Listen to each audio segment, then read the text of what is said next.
Deportation తిప్పి పంపడం, అలాగే కేసులు, ఈ వ్యవహారాలకు సంబంధించి న్యూయార్క్కి సంబంధించినటువంటి మేయర్ ఇప్పుడు జోహ్రాన్ మందాని ఎన్నిక కావడం, తను వచ్చేటప్పటికి ఈ చొరబాటుదారులు మద్దతుదారులకి మద్దతు ప్రకటిస్తుండటం, ఇంకొక వైపున ట్రంప్ అయితే అట్లాంటి దాన్ని ఆపితే అంగీకరించనంటం, ఇట్లాంటి వాటి మధ్యన తాజాగా జోహ్రాన్ మందాని అధికార ప్రతినిధి స్పందించారు.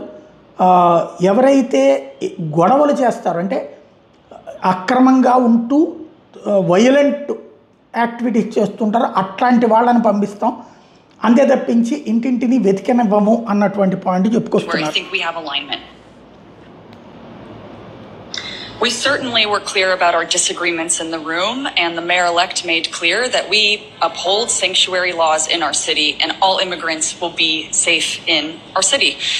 We also made very clear that we feel there has been inhumane raids just this week. So it will be a future conversation with the president, but we again grounded an overall desire and the acknowledgement that our sanctuary city laws allow cooperation in extreme violent felony cases. And that is something where I think we have alignment.